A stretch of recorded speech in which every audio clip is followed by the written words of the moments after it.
बालू बिक्री करते हुए पाया गया। वहां अवैध बिक्री में जुटे 28 ट्रैक्टर को टोली सहित जब्त किया गया विभाग की ओर से, जिसमें अवैध बालू बिक्री में संलिप्त 9 ट्रैक्टर टोली को सीज कर एफआईआर दर्ज किया गया। विभाग के मंत्री के रूप में हमने कई बार स्पष्ट कर चुके हैं, सरकार की नीति और नीयत साफ है। अवैध खनन किसी भी कीमत पर बर्दाश्त नहीं किया जाएगा। गुजर रहा वहां का थाना प्रभारी क्या कर रहा है? ये थाना प्रभारी की लापरवाही किसी भी कीमत पर स्वीकार नहीं होगी।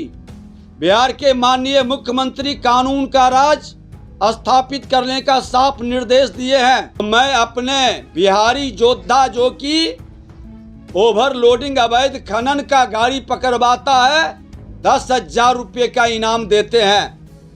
हमारे YouTuber, social media, press media के लोग जिनके द्वारा इस तरह के सूचना देने पर वह पकड़ा जाएगा, हमारा ऑपरेशन सफल होगा, हम उनको भी पुरस्कृत करेंगे। खनन एवं भूतत्व विभाग के मंत्री उप मुख्यमंत्री ने बिहार के विजय कुमार सिन्हा, उन्होंने प्रेस कॉन्फ्रेंस किया। उन्होंने कई खुलासे किए हैं, कई पैसे जो वसूली किए गए हैं, विभाग इन दिनों एक्शन मोड में, तमाम चीज़ों को लेकर जो है विजय कुमार सिन्हा बोल रहे हैं। तो वहीं ये भी कह रहे हैं कि गृह विभाग जो है वो अब कार्रवाई करे। देखिए, अपने पुलिस अधिकारियों के लिए भी सख्त निर्देश है। जिन थानों में के नज़दीक जो है कार्रवाई हो रही है, वहाँ के थाना प्रभारी भी सम्मिलित हैं और ये जिम्मेवारी गृह विभाग की है। और गृह विभाग के मुख्यमंत्री जो हैं सम्राट चौधरी हैं, उनको भी चुनौती दे रहे हैं। विजय कुमार सिन्हा कह रहे हैं कि देखिए, आप जो है कार्रवाई कीजिए। और कुछ दिनों पहले, चुनाव से पहले जो कार्रवाई हुई, उसमें सम्राट चौधरी ने कहा है कि 15 दिनों के अंदर अंदर जो है हम कार्रवाई करेंगे। तो विजय कुमार सिन्हा ने कहा है कि कार्रवाई कीजिए इस पर, तब मानेंगे। तमाम चीज़ों को लेकर अपनी बातों को रख रहे हैं। क्या कुछ कह रहे हैं विजय कुमार सिन्हा, एक बार सुने। खान एवं भूतत्व विभाग चुनाव को लेकर लगभग 3-4 महीने के बाद प्रेस मीडिया के सामने अपने विभाग की पहल और नीति, सरकार के संकल्प को फिर से एक बार बताना चाहेंगे कि हमारा विभाग, जो हम लोग निर्णय लिए थे अवैध खनन को जड़ से मिटाने का और जन भागीदारी को बढ़ाने का, कल ही हमने पटना के जिलाधिकारी, पटना के एसएसपी, हमारे विभाग के पदाधिकारी, डायरेक्टर, सभी के साथ हम बैठे थे और कल हमने निर्देश दिया कि ये लोगों की थोड़ी सी फिर मानसिकता जो अवैध खनन की ओर खास करके ट्रैक्टर के द्वारा होता है, उस पर सख्ती होनी चाहिए। पूरी मॉनिटरिंग विभाग के द्वारा किया गया। हमारे सेक्रेटरी और डायरेक्टर भी कल पूरी तरह से सजगता के साथ डीएम और पटना एसपी दोनों के नेतृत्व में संयुक्त बैठक कर छानबीन कर त्वरित कार्रवाई का निर्देश दिया। उसका असर रात लगभग 1:30 बजे जिला प्रशासन और विभाग के अधिकारियों के संयुक्त टीम ने सघन छापेमारी की। इस क्रम में पाटलिपुत्र रेल परिसर के पास बालू मंडी बनाकर अवैध बालू बिक्री करते हुए पाया गया। वहां अवैध बिक्री में जुटे 28 ट्रैक्टर को टोली सहित जब्त किया गया।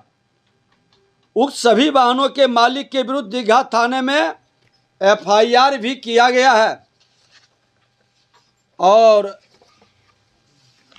एफआईआर की कॉपी भी उपलब्ध है। सभी 28 ट्रैक्टर पर बिहार खनिज नियमावली 2019 के तहत 56(1) के उल्लंघन के विधि सम्मत कार्रवाई की जाएगी। नियमावली के नियम 56(2) में अवैध खनन, परिवहन और बिक्री के लिए दंड और वसूली का भी प्रावधान है। इन नियमों के आधार पर जब्त किए गए ट्रैक्टर पर कुल 32 लाख रुपए का दंड अधिरोपित किया जाएगा। भोजपुर जिले के चांदी थाने में भी ऐसा ही एक सघन छापेमारी अभियान चलाया गया विभाग की ओर से, जिसमें अवैध बालू बिक्री में संलिप्त 9 ट्रैक्टर ट्रॉली को सीज कर एफआईआर दर्ज किया गया। विभाग के मंत्री के रूप में हमने कई बार स्पष्ट कर चुके हैं, सरकार की नीति और नीयत साफ है। अवैध खनन किसी भी कीमत पर बर्दाश्त नहीं किया जाएगा और जिस थाने क्षेत्र के अंदर ये गाड़ी पकड़ाई है, हमारे विभाग का जो इंस्पेक्टर है खनन विभाग का, उसका स्पष्टीकरण लेकर के उस पर हम कार्रवाई करेंगे और पुलिस विभाग भी उस थाने से स्पष्टीकरण लेके 24 घंटा के अंदर कार्रवाई करे। पुलिस की गैर जिम्मेदारी और लापरवाही का खामियाजा खनन विभाग कभी नहीं स्वीकारेगा। जिस थाना क्षेत्र के अंदर बालू का ट्रैक्टर गुजरता है, वहां सभी थाने में सीसीटीवी कैमरा लगा है। सारे सीसीटीवी कैमरा को निकालने का हमने डीएम और एसएसपी को या संबंधित जिला के एसपी डीएम को हमने निर्देश दिया है कि उस थाना से गुजर रहा वहां का थाना प्रभारी क्या कर रहा है। ये थाना प्रभारी की लापरवाही किसी भी कीमत पर स्वीकार नहीं होगी। बिहार के माननीय मुख्यमंत्री कानून का राज स्थापित करने का साफ निर्देश दिए हैं और हम कथनी करनी एक करते हैं, जमीन पर एक्शन कर करके हमारे विभाग के लोग दिखाएंगे। जिनकी लापरवाही नजर आएगी, कोई मर्सी उनके साथ नहीं होगा। आज 15 अक्टूबर से फिर से बालू खनन की गतिविधि शुरू हुई है। आचार संहिता और पूरा चुनावी प्रशासन के कारण थोड़ी सी कहीं न कहीं इसमें निष्क्रियता या ढिलाई रही, लेकिन हमने फिर से कुछ असामाजिक तत्व इसका लाभ उठाकर जो खेल खेलना चाह रहे हैं वो कतई बर्दाश्त नहीं होगा और सामाजिक और आपराधिक तत्वों से साफ तौर पर कहना चाहेंगे कि अवैध खनन, ओवरलोडिंग आप बंद करें, नहीं तो बड़ी कार्रवाई आप पर होगी। और मीडिया के लोकतंत्र के चौथे स्तंभ को भी संज्ञान में किसी भी हिस्से में अवैध खनन, परिवहन, बिक्री का मामला आता है तो मैं अपने बिहारी योद्धा जो कि ओवरलोडिंग अवैध खनन का गाड़ी पकड़वाता है 10,000 रुपये का इनाम देते हैं। हमारे YouTuber, social media, press media के लोग जिनके द्वारा इस तरह के सूचना देने पर वह पकड़ा जाएगा, हमारा ऑपरेशन सफल होगा, हम उनको भी पुरस्कृत करेंगे। ये खुला बिहार के अंदर बिहार के मुख्यमंत्री नीतीश कुमार जी के नेतृत्व में ये एक्शन हमने शुरू किया है और हम अपने उस प्रेस मीडिया को भी बिहारी योद्धा के रूप में वो चाहेंगे तो हम सार्वजनिक तौर पर भी सर्टिफिकेट इशू करेंगे। हमने उनकी गोपनीयता को भंग नहीं होने देते हैं ताकि ऐसे लोगों पर किसी तरह का सामाजिक तत्व का कुप्रभाव न पड़े। और फिर से मैं कहना चाहूँगा कि हमारे विभाग के अंदर आज कई जो अच्छे कार्य किए गए हैं। हमारे बृहत खनन में बैठे हैं सेक्रेटरी, हम उस ओर भी कई कदम बढ़ा रहे हैं। जिसका रिजल्ट बहुत जल्द आएगा। काफ़ी अच्छा काम हमारे विभाग के पदाधिकारी कर रहे हैं और ये सुखद संयोग है कि कई सेक्रेटरी का अनुभव हमें मिला है। सबसे पहले इस विभाग में आए थे लगभग 1.5 वर्ष का तो हमारे रवि मनु भाई परमार जी का, मिहिर बाबू का, नवदेश्वर लाल जी का और अभी श्री दिवेश सेहरा जी का 4-4 सेक्रेटरी का अपना अनुभव इस विभाग को बेहतर बनाने में योगदान दिए हैं। और निदेशक के रूप में विनोद दोहन जी, जिनका तबादला अररिया के जिला पदाधिकारी के रूप में हुआ है, हमारी बधाई है। लेकिन सेक्रेटरी और मंत्री बदलते रहे, जो पॉलिसी बिहार सरकार ने खनन नीति की बनाई है उसमें कोई कोताही नहीं बरता जाएगा। हर हाल में एक्शन होगा। राजस्व का गड़बड़ी करने वाले बचेंगे नहीं, वो दंडित होंगे। जनता के हित में बेहतर काम करने का जो मेरा संकल्प है वो जारी रहेगा।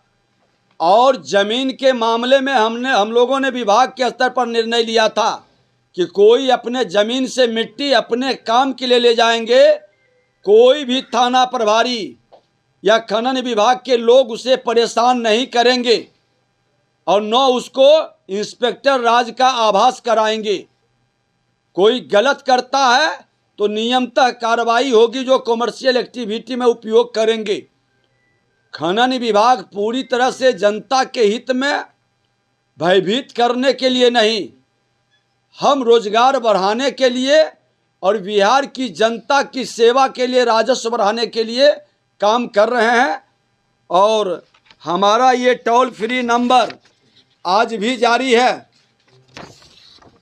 जो अवैध खनन की जानकारी देंगे बिहारी योद्धा पुरस्कार पाएंगे।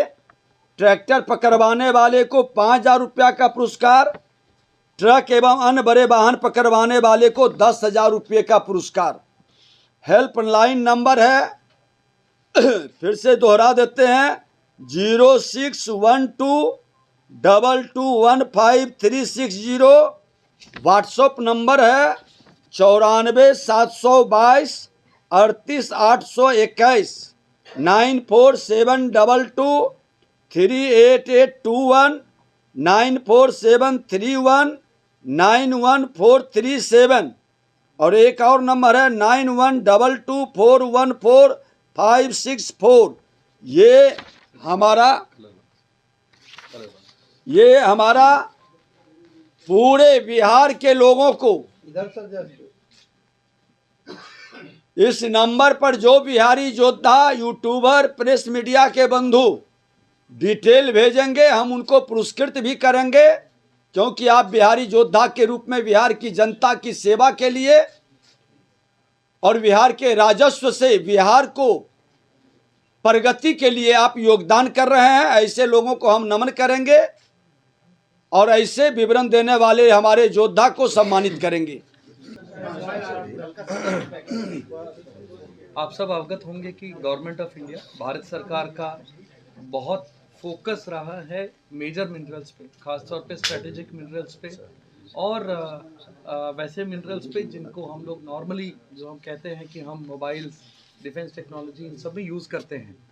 उसी फोकस के तहत बिहार और बिहार सरकार के सहयोग के साथ GSI, that is geological survey of India, MECL, इन लोगों ने एक्सप्लोरेशन एक्टिविटीज़ की थी। उस एक्टिविटीज़ के तहत 12 ऐसे हमारे mines, that is major minerals के माइंस पाए गए थे जिसमें कि एक्सप्लोरेशन या प्रॉस्पेक्टिंग या माइनिंग एक्टिविटी की जा सकती है। जो नियम है उस नियम के तहत उनकी नीलामी, कुछ की नीलामी बिहार सरकार ने की, कुछ की नीलामी भारत सरकार ने की और अगले ट्रांच में 7 की नीलामी भारत सरकार करेगी। इस प्रकार टोटल हमारे 12 मेजर मिनरल ब्लॉक्स हैं और ये मेजर मिनरल ब्लॉक्स आने वाले समय में नीलामित होकर के 5 हो चुके हैं। बाकी 7 आने वाले समय में शीघ्र भारत सरकार नीलामी करेगी। ये माननीय मंत्री जी के साथ हमारे माननीय मुख्यमंत्री जी की बातचीत हो चुकी है। इसी में फर्दर बताना चाहेंगे कि ये सिर्फ 12 पे रुकने वाला नहीं है। फर्दर एक्सप्लोरेशन एक्टिविटीज़ अभी भी जारी हैं और एक्सप्लोरेशन में कुछ फर्दर एक्सप्लोरेशन के ब्लॉक्स भी मिले हैं, उनके लिए भी भारत सरकार से अनुरोध किया जा सकेगा।